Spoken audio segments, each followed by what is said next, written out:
Hi, I'm Dr. Matt B, and these are your emotional minutes, and welcome back. And I'm actually here on a busy university campus, and really this is a place where there's constant social interactions, and it's also a chance for a lot of individuals to experience social anxiety. Now, social anxiety, or sometimes called social phobia, is really one of the most common psychological difficulties or psychological disorders that people experience. Some estimates even put it up to about 34% of individuals experience some level of social anxiety. Now, there's a whole set of symptoms and diagnostic criteria around social anxiety or social phobia, but really the main things we look at are whether or not people are experiencing a lot of appraisals or thoughts about what might happen in a social situation that are pretty catastrophic. So, for example, whether or not someone is really thinking or believing that when they go into a social situation, they might be judged, people are going to laugh at them or ostracize them or something like that.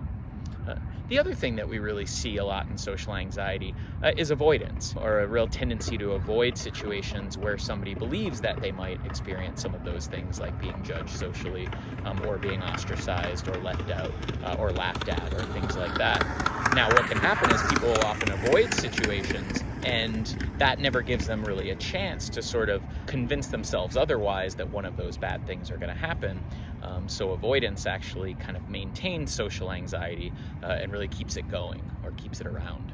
There's a number of ways to approach social anxiety. The first is we really look at those thoughts or appraisals that people are having about what could happen in the situation, and really identifying those and challenging those, really sort of questioning those. So, my thoughts are telling me that, if I go into this situation, I'll say something stupid, for example, and get laughed at, but really sort of seeking evidence for whether or not that's the case based on sort of past experiences, or how often certain groups of people or groups of friends might actually do that. And that can really help challenge people's thoughts or beliefs about what could happen in a social situation and make them more comfortable with entering those situations. And then another thing we might do is really try as best we can to sort of counter avoidance. So not avoid in those situations, even though the urge to avoid comes up and you feel very, very, very anxious in those moments if you're experiencing social anxiety. Really the idea is not avoiding and going into those situations and sort of seeing what happens, sort of allowing yourself to be anxious in those situations, but then seeing whether or not some of the things you believed were going to come true actually came true.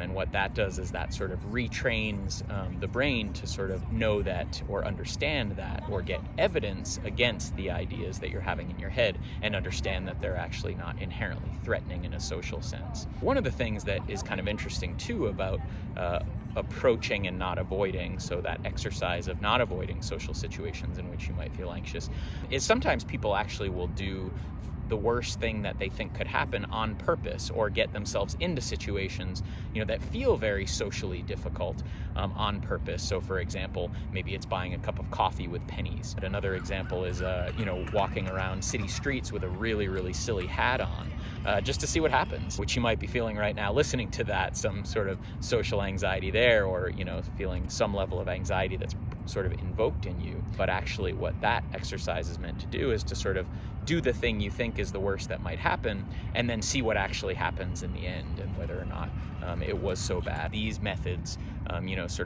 countering avoidance and doing something else, are called exposure methods, or exposure therapy is sometimes what it's referred to.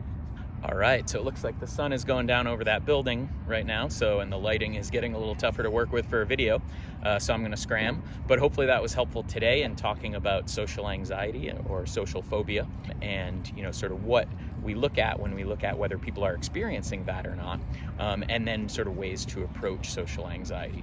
So if you experience social anxiety yourself, and you really feel like it's really getting in the way of your life and it's really difficult to deal with, I always recommend contacting a mental health provider. And also, if you're interested in the topic and some potential ideas around how to approach social anxiety, I'll leave some links in the post to this video. So again, I'm Dr. Matt B, and these are your emotional minutes, and we'll see you next time.